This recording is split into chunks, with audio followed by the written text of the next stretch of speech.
Radio along with Action First broadcast.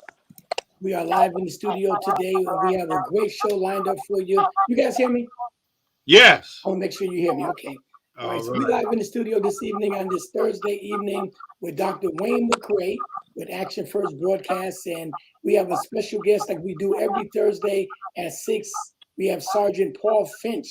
He's a 14-year veteran with the New Haven Police Department, and he has a lot to talk about this evening. And I want those, and we have a phone line as well. Anybody want to give me a call? It's 475-227-2170. But we are streaming live on Facebook, and this is Zoom, and I'm Jerry Green once again. First of all, how you guys doing? Welcome, man. How you guys doing? All right, doing great. I'm doing good. My Thanks brother, for having me on Sergeant the show. Paul Finch. Thank you for having me here. All right, man. It's always good to have you guys in the studio, and also it's good to have you and as our special guest this evening. So just to get started, how long you been? I said you've been on the police force for 14 years. I understand the police department is doing some hiring right now for our community.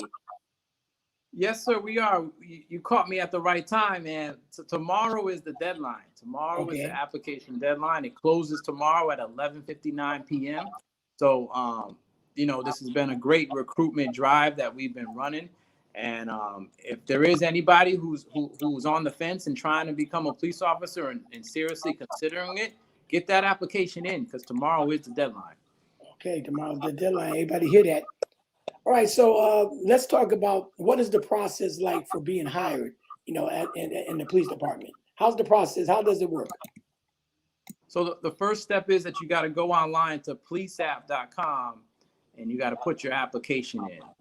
There is a fee that you have to pay, but once you put in that application, it's not like any other job where you go straight to like having an interview. That's just the first step. The second step is being prepared for the physical agility test. Okay. Now you're a sergeant and you've been on the force for how long? How long did it take you to become a sergeant in the police department? So you can test for sergeant after 4 years. You can test for being a detective after 3, but you could test for sergeant after 4. I waited till I had 10 years on the job to even test because I enjoyed my time in patrol. I was a patrol officer working midnights my whole career just about before I became a sergeant. And I enjoyed that. I got to the point to where I had seniority, I had flexibility. It was a perfect schedule, perfect position for my family at the time. So I stayed as a patrol officer for a good portion of my career until I felt I needed to think about what's after when I do retire. That's why I chose to do supervisor and sergeant route because I felt like when I leave, police department, I'm still gonna have to work again. So I wanted to prepare myself for the future. Okay, so like I said, 14 years, that's a long time. It being on, especially now that you're a sergeant. Now let's talk about some of the criticism that the police department get from some of these different organizations and these groups. Some of the criticism, and that makes a lot of people reluctant about joining the police department. Tell me what you have to say about that. Some of the positive. So I'd say with every profession, you've heard the phrase, there's always a bad apples in the bunch. I like to call it more or less people that make poor decisions. And that's what you see a lot of the times in our line of work is our poor decisions that are made they make headlines. Right. They're right there for the world to see. And a lot of times although the good outweighs the bad, a lot of times the bad is what a lot of people see. Right. They see the good when they have encounters one-on-one with police officers, but as far as the media and what we see on TV, a lot of times it's more than the negative that they see. Right. Now, would you say that television play an important part in that then? Because we watch some of the movies, they're always making the police department look like it's all police officers are crooked. So would you say the media plays a major role in that process? I agree. It could be spun in a good way, it could be spun in a bad way. You know, there's the good guys and then there's the bad guys. But we all know that, you know, at the end of the day, there's more good than bad. Right. They try to focus on the good.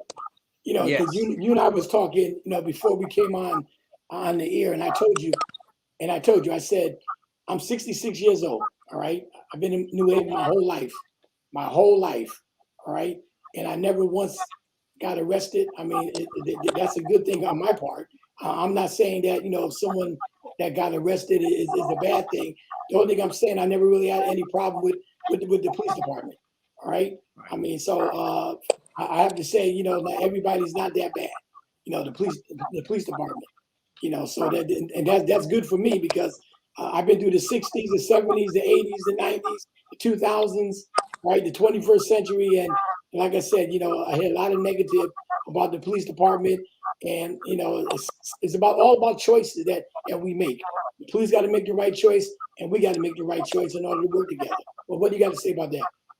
Oh, you're absolutely right. You know, and that's a blessing for you that you've been able to go through life and not have to have, you know, police contact to where, you know, you've been in handcuffs or you've been arrested in the back of a police car. You know, not everybody shares that same experience, but at the same time, you can overcome those experiences. The how I became a police officer, and one of the choices that I made was if when I had my interactions, you know, with the police in my years of growing up, some were good, some were bad, and the ones that were bad, I always kept in the back of my mind, if I ever become a police officer, I'm not going to treat anybody like that. Right. And I always kept that, and that's part of what I say to the generation today. If you haven't had good experience with police officers, you can be a part of the change by making sure, you know, that doesn't happen to somebody else by being a police officer. Okay. And to be honest, some people can overcome their experiences and take them and say, you know what, I'm gonna be a police officer, so that way I can show how the job should really be done. There you go. Right. That's good. That's good. Instead of talking and knocking them, you know, be a part of it. Yeah, Be a part of the solution. That's a Right. good approach. right. And the thing is, people say, you know, it may sound kind of cliche or corny, but people say, be a part of the change you want to see. You know, it's one thing to talk about it, but why not be about it? You know. So why you think so? I mean, I asked this question. So is that why you think some people are so reluctant of being a police officer because just the negativity that they heard? You know. I think that may be one part of it, but you have to remember, it's a lot of accountability that comes with being a police officer. Right. You're entrusted. People don't want that much power. They don't want that accountability. They some people just want to be responsible for themselves and nobody else. Okay. Because you know, if you see something, you have to act. You have to serve. You have to protect. And some people just want to be responsible for themselves and their families, and maybe not anybody else in that way. And you have to remember, there's risk that comes with our job. Right. Every day. There's Every not, day. you know. That's right. Can I just interject 1 second? Because this is real good. And you went right there because we're protecting and serving. That's a oath that each officer swears to take for the upholding. Like you said, that accountability, because every action that is taken, they are scrutinized and under the radar, you know, for all components of it. But one of the things that I just want to throw in there real quick, one of the things that I see, and after, you know, going through the chaplaincy program and they kind of put us in y'all shoes and some of the things that y'all experience and go through, you know, it gave me a better understanding about policing, because it's just not about the being a police officer, but there's also the area of policing, and that is vast. And one of the things that I've come to realize and see, that y'all wear so many hats that you are more of a social worker than a police officer, because you know, we went with the ride along and everything, and how, you know, with being able to diffuse situations and to evaluate the actual at the scene of what is taking place. So it's so many different areas that you have to take in consideration before making an arrest, or pointing out to different social services that are needed for the individual for whatever the situation may be. So I understand now a little bit more, and I would encourage that y'all, being able to put more light on that, because where people can understand, because they only have one perspective and one view of a police officer, but then Right. there's a whole nother area of policing. Yeah. So I just wanted to throw that in there. And when you're a police officer and you're responding to a call, a lot of times you're dealing with people when they're at their worst. They're at a point to where they just need help. They can't figure out the situation on their own, whether it be fear, whether it be danger, and they need guidance. They need help. Now, that doesn't necessarily mean every call is going to end up in an arrest type situation. Like you said, sometimes we do play that role as a social worker, where we're just trying to figure out what services can we offer you on that present time. We want to leave you better than you were when you called us. And a lot of times we try our best to do that, because it may not be the police that you really need, but if I call the police, I can get some type of help. And if it's not the police that can meet my need at the present time, at least they'll be able to guide me where I need to go. Right. It makes sense. It makes a lot of sense. That's good. That's good. And just highlight a little bit, because I know that with the COVID, that changed a lot of stuff. So your calls for even medical attention, and then to get the paramedics involved or what have you, just talk a little bit about some of those experiences through, this process and this time. All right. Well, with COVID, that was a nervous time for everybody, especially at the height of it, because when you didn't really know what it was, there was a concern, but we knew that as first responders, this is in law enforcement, fire, the medical field, we still got to go to work. We still got to do our job. We still got to serve. We're all public servants that still have to, serve the community. So we just had to take the proper precautions necessary, in the midst of everything that was going on, but we still had to had to do our job. We had to find a way to do our job.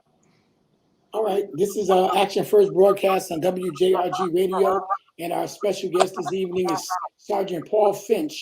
He's a 14-year veteran on the New Haven Police Department, and they are hiring right now. So anybody that's looking for a nice career, right? He's gonna give more details about that as well. Now, let's talk about the police academy, though. And the training part of when a person first get hired. How does that work? And because this is the problem I see. This is my personal opinion. The guns. The guns get in the wrong hands. It could be police officers, or it could be regular people. Until we solve this gun problem. All right. Until we solve this gun problem, it's going to be problems on both sides. So that's why I'm going to talk about the police academy. How does the training process work? Right. Well, so if I may, before you get to the police academy, there's so many different steps that some may not know. Okay. Because like we talked about, getting that application in is number one, but then you got to be physically to pass our physical agility test. Okay. Then once you pass the physical agility test, you got to take a written test, and then you got to take a oral exam as well. Once you pass all of that, then you get ranked on a civil service list. And then how you're ranked on that civil service list determines where you go on our background, through our background investigation. If you're ranked high, we will get to you more so in the beginning, where you'll receive a conditional offer. Then we'll start your background investigation. And then once you successfully complete our background investigation, then part of the background investigation, you got to do a polygraph test. You got to do a psychological test. If you pass all these phases, then you start our police academy. And that's stuff that some people don't know, when they're first getting into the field of law enforcement. Some may know it because they got family or friends that are in the field, but then if you don't have that, then you're trying to figure it out. And I just wanted to throw that out there. But the police academy is 6 months. Okay, 6 months. Okay. Yep, it's 6 months. We have our own police academy on Sherman Avenue, but we also send people to satellite academies as well. In Meriden is a satellite academy through our through Post, and then currently we have five recruits up there, and then we have 3 in Waterbury Academy as well right now. I personally went to Stanford Regional Academy. Okay. So what this is just another avenue to allow police departments to get as many recruits through academies at one time. We all have the same training. It's just not underneath the same roof. Okay. No, so I brought that up because I know, when you deal with weapons and you deal with people, anger, I was never a police officer, so, I can't speak, for that, but just some people just have a temper problem, and you give them a weapon. It could be anybody. It ain't got to be a police officer. Just give them a weapon, and you already got an anger problem, and the two, they just don't go together. Because like I said, or take a person to pull out a gun because now they got the power, and once they got a gun, they got power, and that's the only problem I see when I look at both sides of the fence, because if you got a gun, I don't have one, you got the power, you know what I'm saying? So and that's the problem I think that a lot of people have because they got that temperament, and some people you can't put a weapon in their hands because don't be trigger happy. Well, I agree. I think the actual uniform itself is it's a presence of power, but it's how you use that power. Use the power, right? You really need to be. We all need to be humble. You know what I mean? Right. Because we all know that we are a form of authority when we put that uniform. Yeah, you got the authority, right? And the gun gives you the power, though, right? Well, the uniform itself, because you're a police officer, you have the power just in itself. Like, and what I mean is, I can arrest somebody, but you can't. Right. You know what I mean? So, right. So therefore, it's all on how we use that authority that we're given. Right. And like you touched on, some people may use the authority different than others. Some people may, some people's levels of fear may be different than others. So therefore, when you talk about use of force and you talk about different ways that you use force on an individual, some people might, be fearful and use it, quicker than others. Right. That's what I'm saying. Yeah. Yeah. Yeah. Mm-hmm. But that's all part of the police academy. It's we're trying to condition, people's number one, their minds and their bodies to go out and do a job that is not for everybody. It's not for everybody, right? Amen. And on that note, I want to reference this video. So let's just take a moment and for our viewers that they can see, and for the young people, and then those that would watch this at a later time, we also have the YouTube link that I'll share with you. But let us just go to the video for a moment here.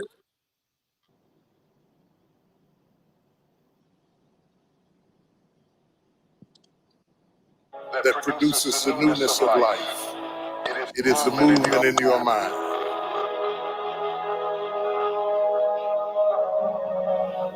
You're going to hear all kinds of things said about you. Throw it behind you. The enemies that you see today, you will see them no more.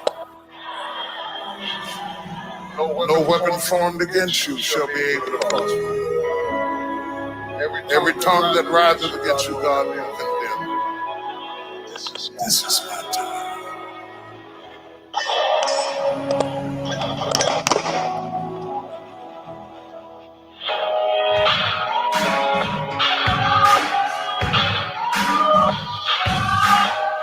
There's a moment in your bones when the fire takes over.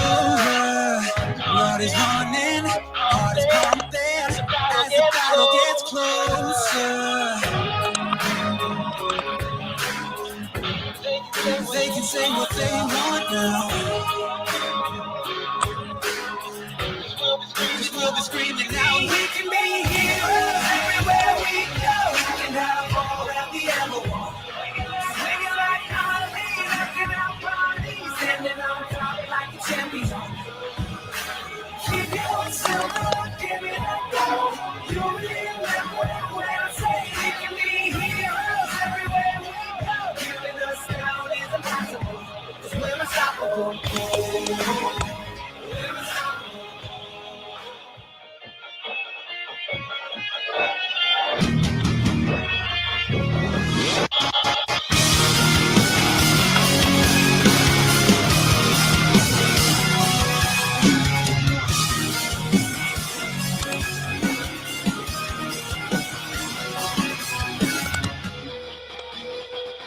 I'm just a step away, I'm just a breath away, losing my faith today. Falling off the edge today. I am just a man, not superhuman. I'm not superhuman. Someone save me from the hate. It's just another war, just another family torn. From my feet today. Just a step on the edge, just another day in the world waiting. I need a hero to save me now. I need a hero.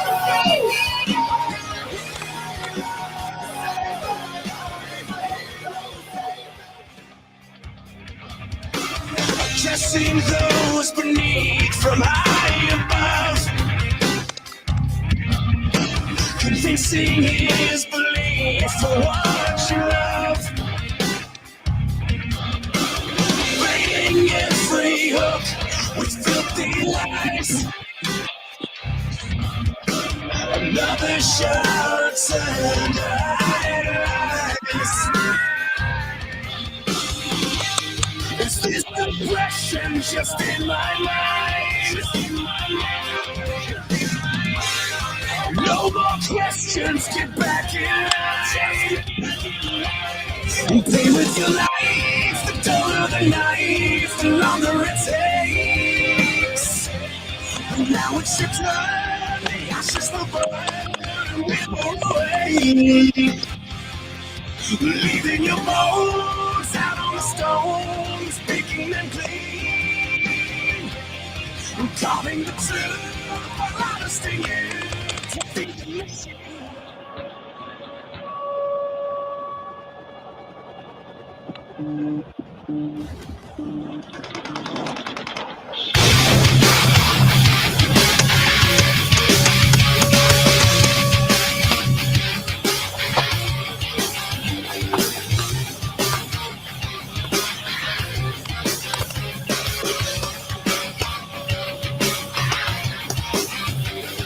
I'm on the mission, the powers and call me away. I'm on the time to carry the colors again. My motivation, the no house, holding the thing. Too many other ones coming back home again. No explanation, no matter of doing again. I'm not the dark destroyer, that's buried in it. My true vocation, and now my unfortunate friend. You will discover alone while you're unable to win. I'll have you know that I've become indestructible. Just a mission that lets me come comfortable. From the Amazon of terror to the home. Annihilation of the unavoidable. Every broken enemy will know that there are bullets that are being invincible. Take a last look around of your own life. I'm indestructible. Master of all.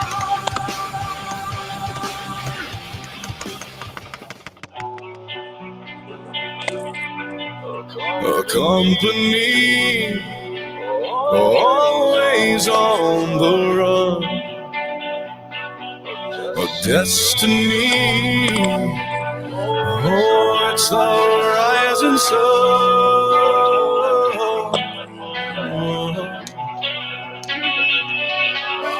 I was born, a shotgun in my hands.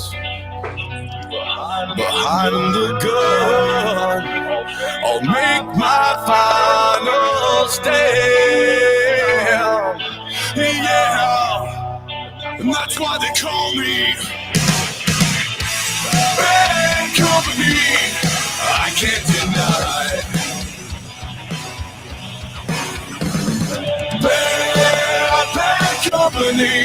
Till the day I die. Until the day I die.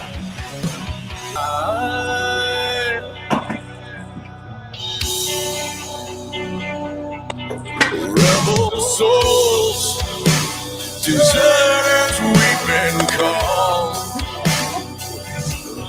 Chose a gun and threw away the sun.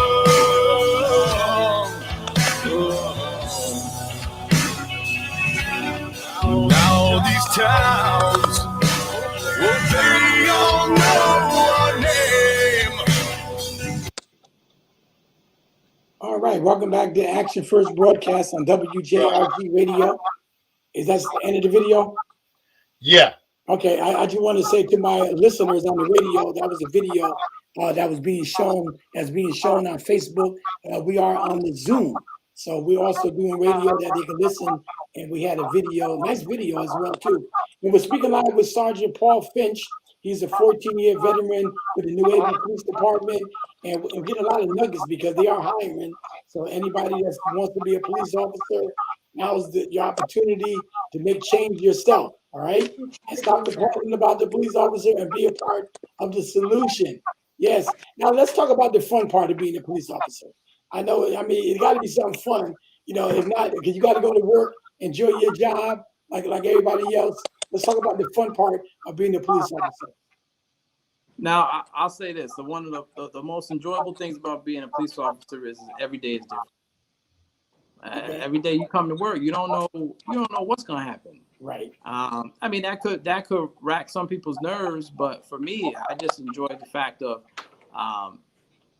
being with my coworkers, my brothers and sisters that I just become to know. They become like family, and then on top of that, you're when you're a patrol officer, your office is your police car. Right. You spend a lot of time in that car, and you spend a lot of time in that community. So with every day being different, you go on calls to where you have an opportunity to have impact on people's lives. Right. Somebody that might not really care to talk to the police or want to have nothing to do with the police, you have an opportunity to have them have a totally different viewpoint or perspective on policing based upon how you treat them. Okay. So that's one thing that I enjoy most. One thing that I have a passion for is just, leaving people better than they were in the viewpoint of how they look at police officers. Well, let me just throw this out there since we are talking about, since some people don't like talking to police officers. Why do you think that's the case? Is that like being a snitch? I mean, they don't have a problem. We'll say like this here: when it's a black on black crime, most of the time people don't want to say who did it. But if it's another crime, everybody want to protest about it. Why would you say it's a difference? And a lot of people, they don't want to talk about, they don't want to turn in so that they know they actually did the crime. But then again, they'll protest over something else. What do you think about that?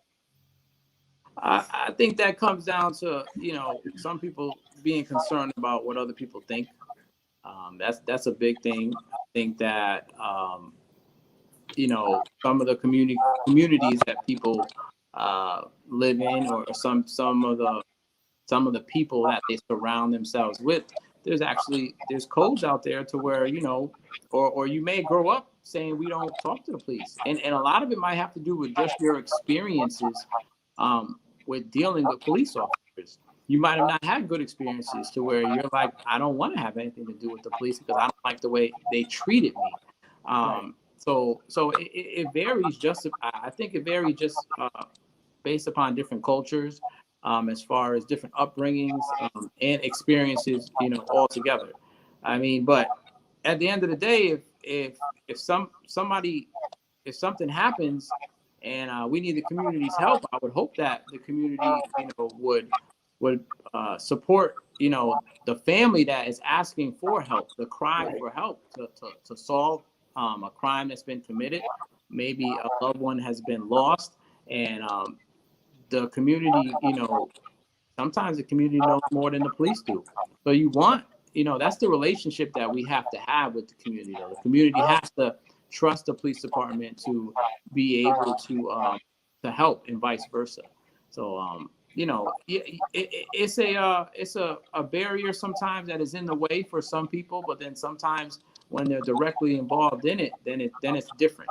Like you said, To it's where, that code too, right? It's like a code, yeah, and every job got a code too. So I know you guys got a code, and I worked at Prayer Whitney for 42 years.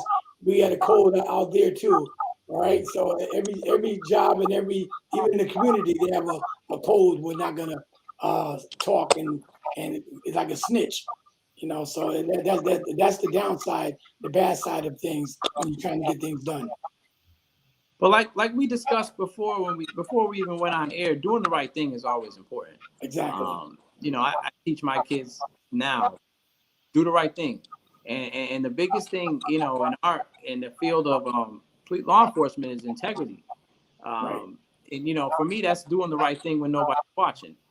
And that's something that police officers have to have. That's something our community needs to have as well. We got to do the right thing. Right. Our communities would be better for it if we just did the right thing, make this wise decisions, make good decisions on behalf of ourselves and our families. Our communities will be better for it.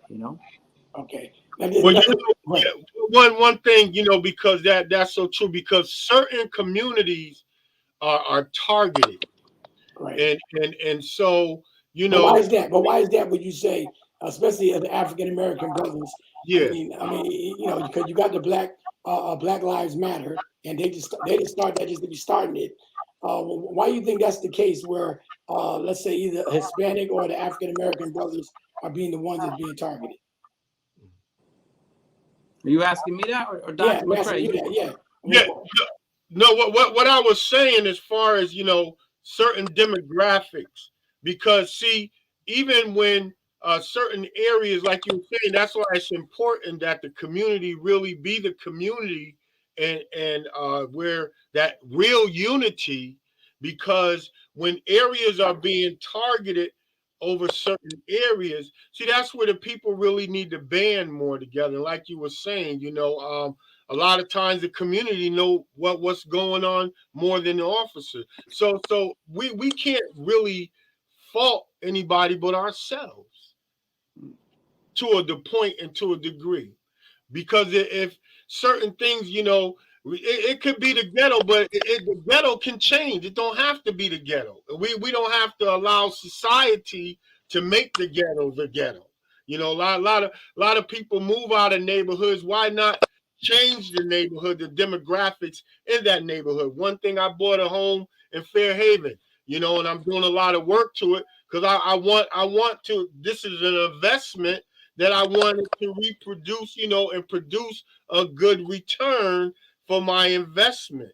And so in the community that it in, certain demographics, they are, if everybody's trashing up the neighborhood and those kind of things, that makes the property values go down, and then it makes people, tend to look at it a different way. But if everybody band together, keep it up, that makes the property value go up, and those kind of things. So, in the whole thing, like I said before, with policing, now we're not just talking about police officer, and policing, it takes everybody. It takes the community, and it takes all the entities and the organizations together, that we can police the community.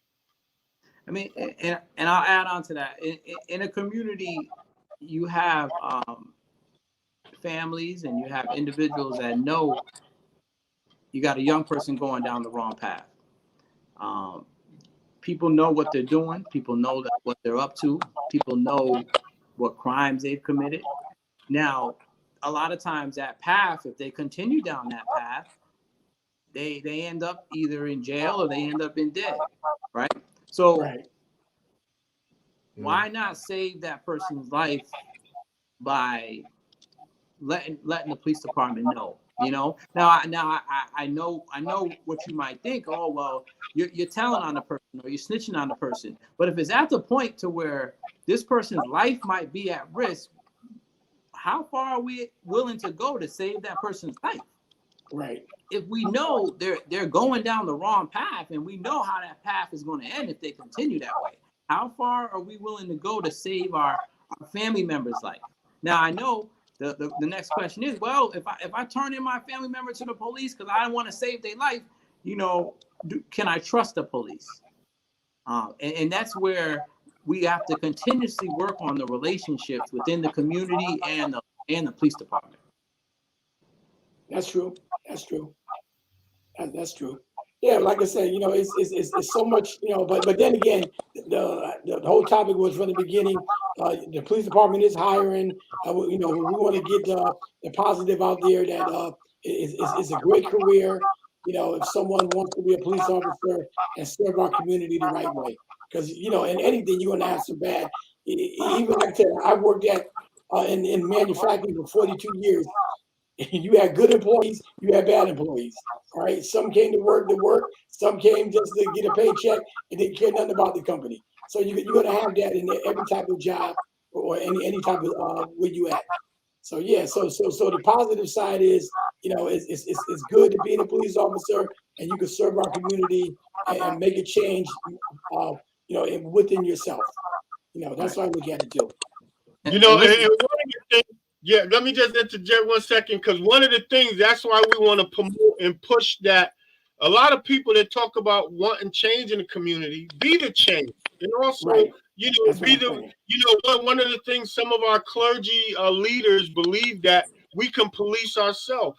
But the thing is, it's the proper training and things that needs to happen in that policing. There's protocol to getting to that place, as you were describing, with all the steps that have to be taken.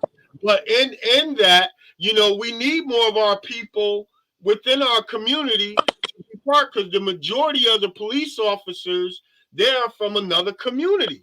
They're Right. not from the inner city. So this is where that people can be more helpful and responsive and have integrity and being able to step up to that level of change. Yeah, well, we need. Go ahead. I'm sorry. Go ahead, Sergeant. And what ends up happening is, you hear our mayor, you hear our chief say, we want people from the community. Why? Right. Because of the relationship. The relationship. If you're from New Haven, the relationship is already there. You got one thing in common. We both grew up in New Haven. That's one thing already to start, and then on top of that, you can build off of that to where you might have went to high school together. You might have played basketball together. You might have grew up in the same neighborhood.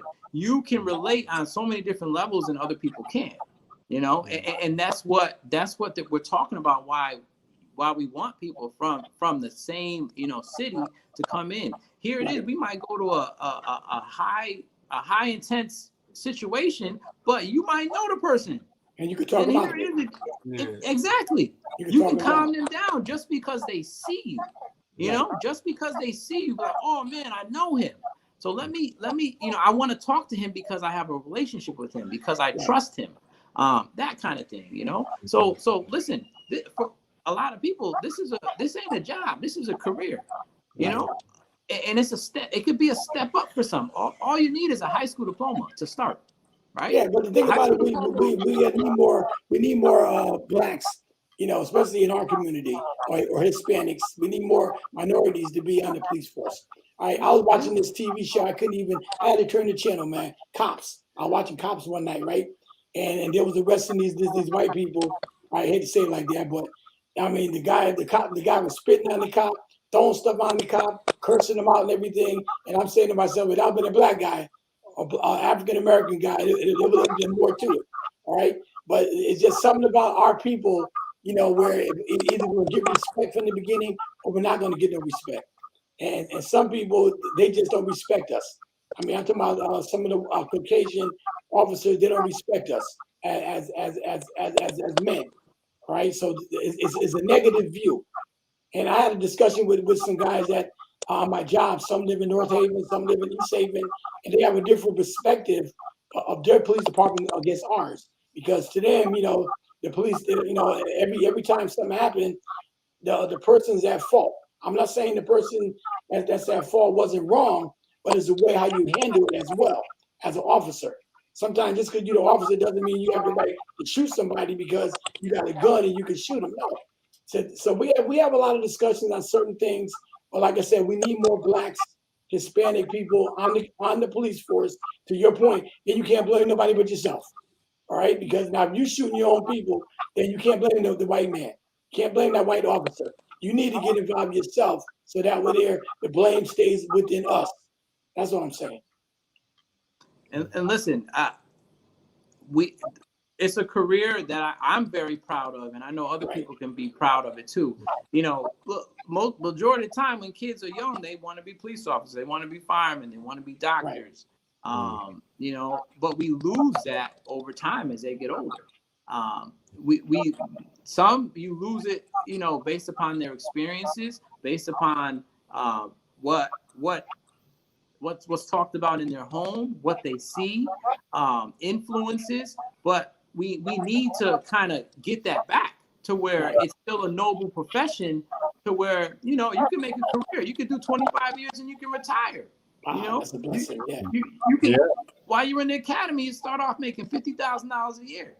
While you're in the academy learning, then after your first year, you jump up to $60,000. Then after your second year, you're at $78,000. Now that's $78,000, and all you need to start is a GED or a high school diploma. And that's good money too. Yeah.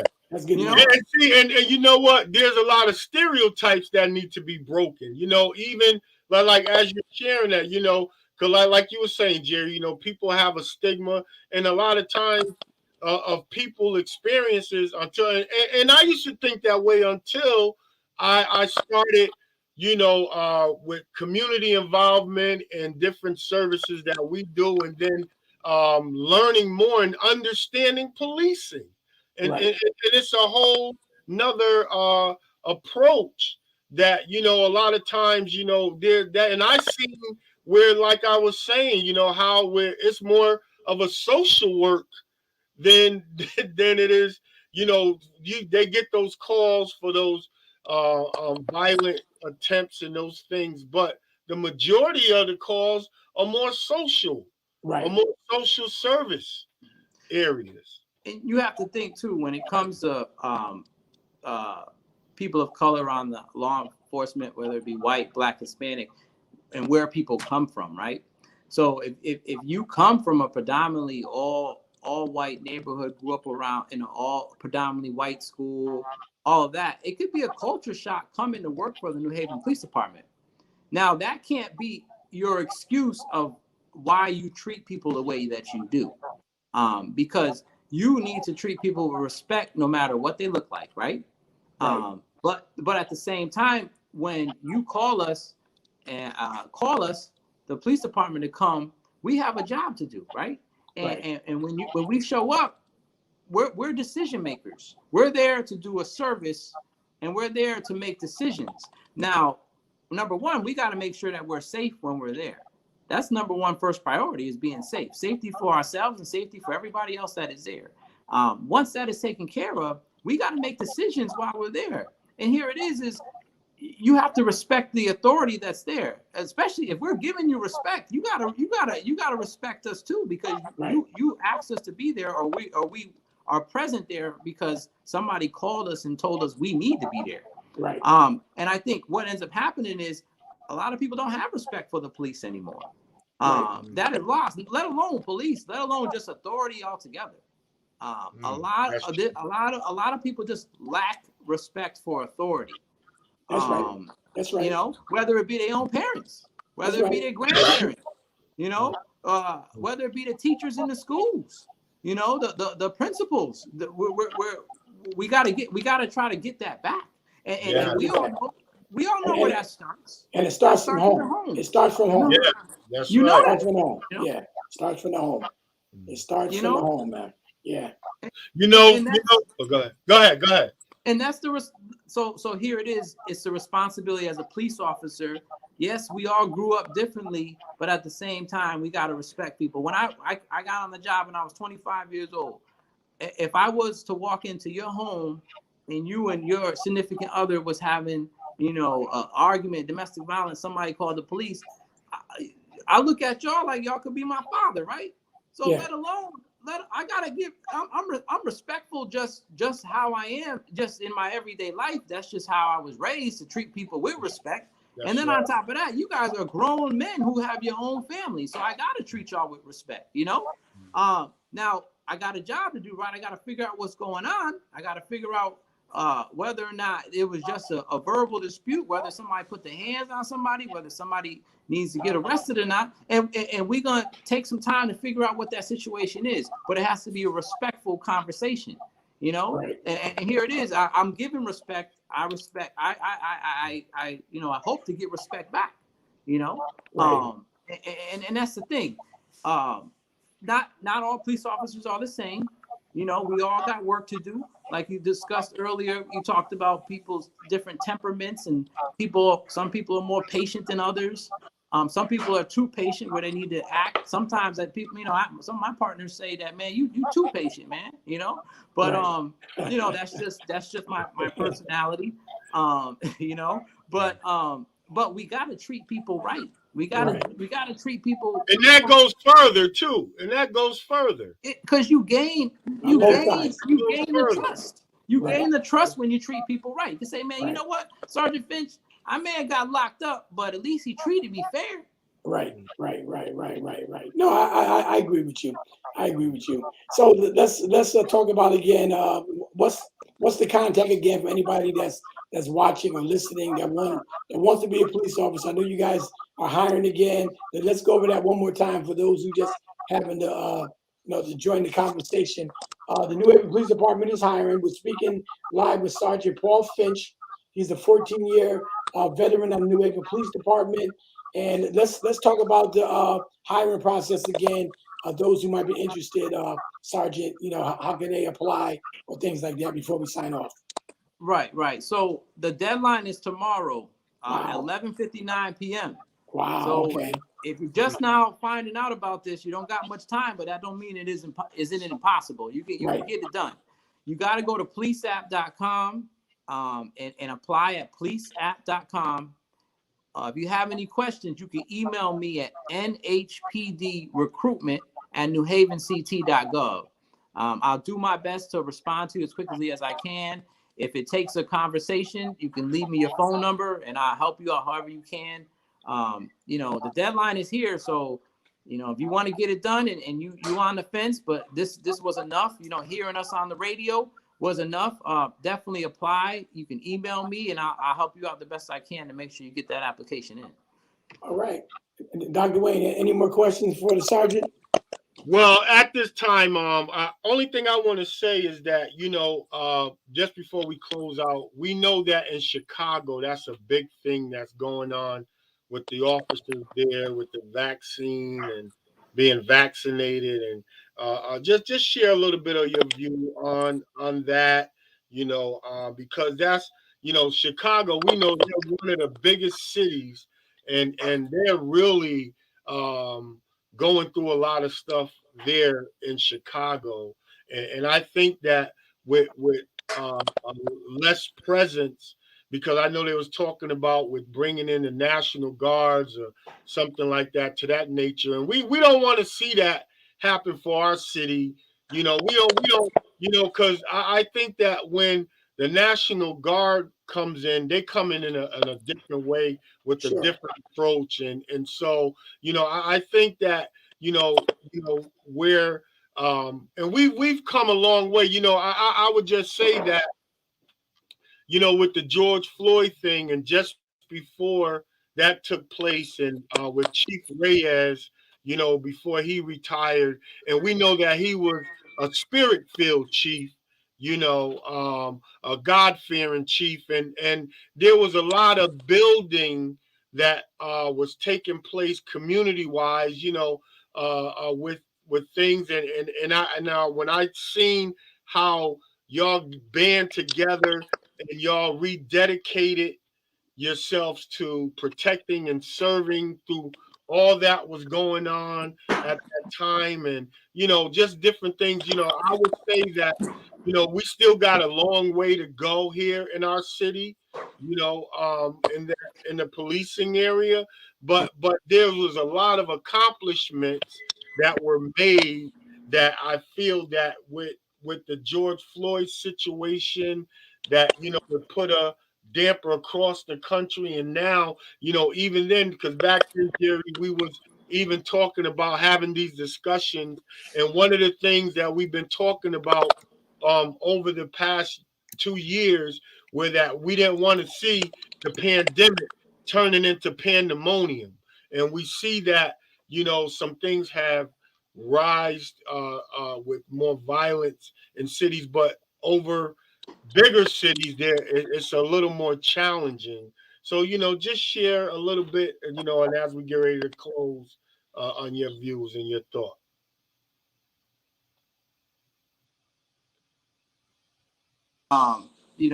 We're all following the proper protocols as far as whether you're choosing to get tested weekly or get vaccinated. Because what that does is that just helps the community, because we have contact with everybody in the community. That's just part of our job. So we are following the proper protocols and procedures for that. And as far as post George Floyd, I believe it opened a lot of doors for communication. That was live for the whole world to see. So I think it was an eye opener for so many people that like this is really happening in our country. And I took that time to really just have serious conversations with people that look like me and people that didn't look like me. Because I felt like, those conversations need to be had. Those conversations need to continue. And I believe that's what we need to do within our community. Moving forward, once this application period closes, we still need to be in the community. I still need to be in the community, still trying to recruit people to become police officers to help prepare them, for when we're hiring again. Because the relationship is what's going to make our community strong. If we just work on that relationship piece. And that's what we have to do. We got to be willing as a police department, and the community needs to be willing as well. So whether it be in the churches, whether it be in the schools, whether it be in the communities, we got to band together and make ourselves available to build that relationship. All right.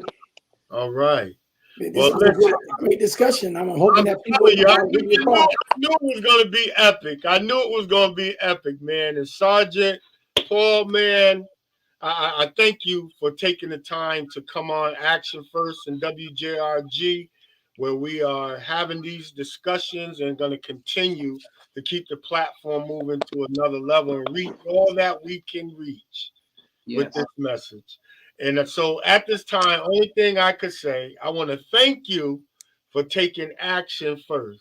So can you say that with me? Action first.